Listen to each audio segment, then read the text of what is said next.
शांति। आज है 3 मई 2023 की साकार मुरली है। बाबा बोले, मीठे बच्चे, ज्ञान के ठंडे छींटे डाल, तुम्हें हरेक को शीतल बनाना है। तुम हो ज्ञान बरसात करने वाली शीतल देवियाँ। आज का प्रश्न है, बाप ने तुम्हें ज्ञान का कलश क्यों दिया है? उत्तर है, ज्ञान का कलश मिला है पहले स्वयं को शीतल बनाकर फिर सर्व को शीतल बनाने के लिए। इस समय हरेक काम अग्नि में जल रहा है, उन्हें काम चिता से उतार ज्ञान चिता पर बिठाना है। आत्मा जब पवित्र शीतल बने तब देवता बन सके, इसलिए तुम्हें हर रूह को ज्ञान इंजेक्शन लगाकर पवित्र बनाना है। तुम्हारी यह रूहानी सेवा है। गीत बजा है जो पिया के साथ है। ओम शांति। जो बाप के साथ है उसके लिए बरसात है। अब बरसात और बाप, तो भला बाप की बरसात कैसे? वंडर खाएंगे ना। दुनिया इन बातों को नहीं जानती। यह है ज्ञान प्रसाद। तुमको शीतल देवियाँ बनाने लिए ज्ञान चिता पर बिठाया जाता है। शीतल अक्षर के अंगेस्ट है तपत, गर्म। तुम्हारा नाम ही है शीतल देवी। एक तो नहीं होगी ना, जरूर बहुत होंगी जिन्हों से भारत शीतल बनता है। इस समय सभी काम चिता पर जल रहे हैं। तुम्हारा नाम यहाँ शीतला देवियाँ है, शीतल करने वाली, ठंडा छींटा डालने वाली देवियाँ। छींटा डालने जाते हैं ना। यह है ज्ञान के छींटे जो आत्मा के ऊपर डाले जाते हैं। आत्मा प्योर बनने से शीतल बन जाती है। इस समय सारी दुनिया काम चिता पर काली हो पड़ी है। अब कलश मिलता है तुम बच्चों को। कलश से तुम खुद भी शीतल बनते हो और औरों को भी बनाते हो। यह भी शीतल बनी है ना। दोनों इकट्ठे बैठे हैं ना। घर पर छोड़ने की बात नहीं, लेकिन गौशाला बनी होगी तो जरूर कोई ने घर पर छोड़ा होगा। किस लिए? ज्ञान चिता पर बैठ शीतल बनने के लिए।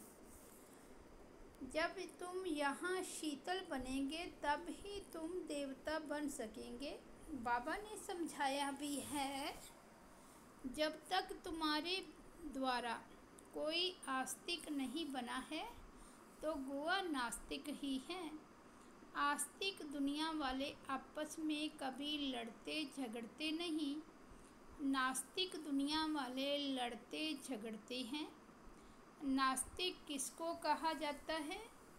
जो मुझ अपने पारलौकिक परम प्रिय परम पिता परमात्मा को नहीं जानते हैं।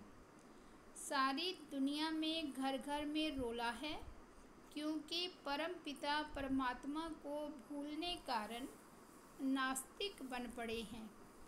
बेहद के बाप और उनकी रचना के आदि मध्य अंत को नहीं जानते।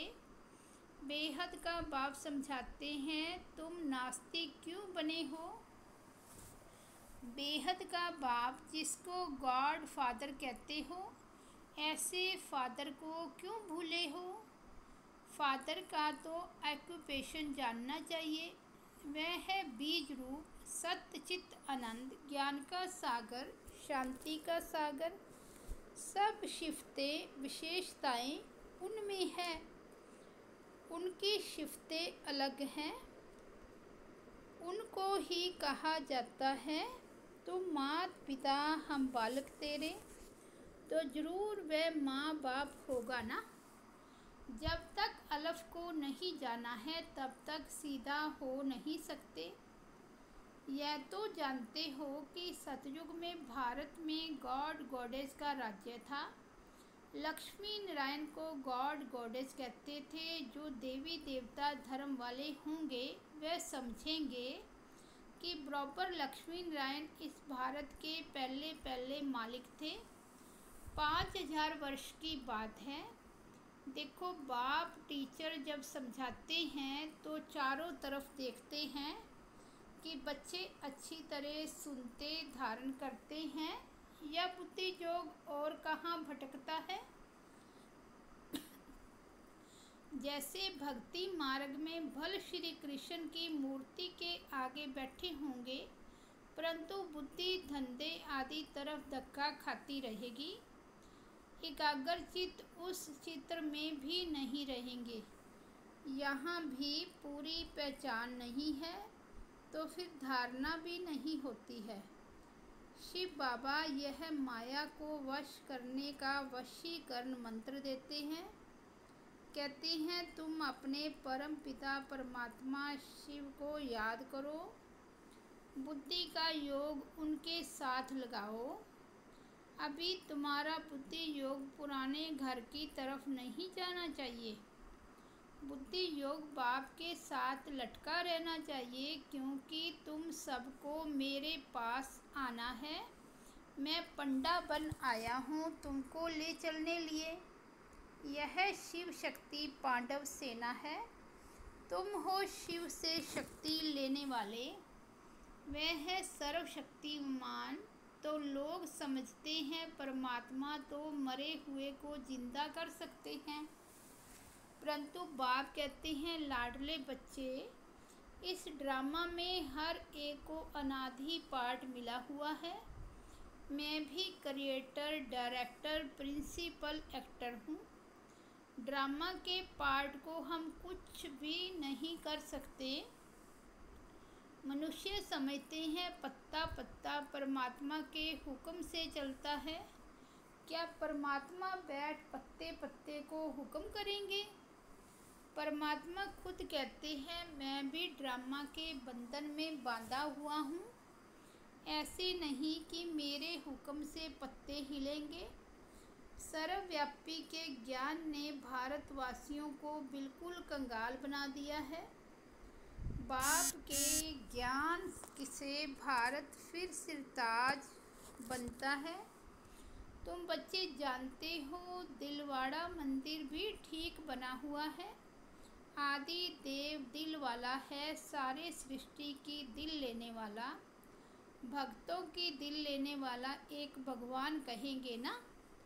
यह उन्हों के ही यादगार हैं। ऊपर में है देवताओं के चित्र और नीचे राजयोग की तपस्या कर रहे हैं। 108 बच्चे आसन लगाकर बैठे हैं शिव बाबा की याद में। उन्होंने ही भारत को स्वर्ग बनाया है। गांधी जी भी कहते थे, नई दुनिया राम राज्य चाहिए, परंतु उस राम राज्य नई दुनिया में तो है पवित्रता, वे तो कर ना सके। पति सृष्टि को पावन बनाना यह तो बाप का ही काम है। कोई मनुष्य यह कार्य कर ना सके। इनके लिए भी कहते हैं, बहुत जन्मों के अंतिम जन्म के भी अंत में मैं प्रवेश करता हूँ। तो यह पतित ठहरा ना। जो पावन थे वही पतित बने हैं, फिर पावन बनते हैं। आपे ही पूज्य, आपे ही पुजारी। जो पुजारी भगत बने हैं, भगवान भक्तों को ही मिलते हैं। बाकी वह जो मुक्ति के लिए पुरुषार्थ करते हैं कि पाठ बजाने से मुक्त हो जाएं, परंतु मोक्ष किसको भी मिलता नहीं है। भगवान कहते हैं, मुझे भी मोक्ष नहीं मिलता, मुझे भी सर्विस पर आना पड़ता है, भक्तों को राजी करना पड़ता है। इस भारत को माला माल बनाने, गवाया हुआ स्वराज्य फिर से देने, सॉल्वेंट बनाने मुझे भी पति शरीर में, पति दुनिया में आना पड़ता है। अनेक बार आया हूँ और आता रहूँगा। भारत को गुलगुल बनाऊँगा। यह है ही आसुरी दुनिया, उनको दैवी बनाता हूँ। जो जो मुझे पहचानेंगे वही वर्षा लेंगे। शिव बाबा कल्प कल्प भारत को वर्षा देने आते हैं। उनकी जयंती आजकल मनाते नहीं, कैलेंडर से हॉलिडे भी निकाल दी है। वास्तव में तो एक ही शिव जयंती मनानी चाहिए और सबकी जयंतियाँ मनाना वर्थ नॉट पेनी है। एक परम पिता परमात्मा शिव की जयंती मनाना वर्थ पाउंड है, क्योंकि वह भारत को सोने की चिड़िया बनाते हैं। महिमा उस एक की ही है। मनुष्य समझते हैं पतित पावनी गंगा है, फिर भी एक से राजी थोड़े ही होते हैं।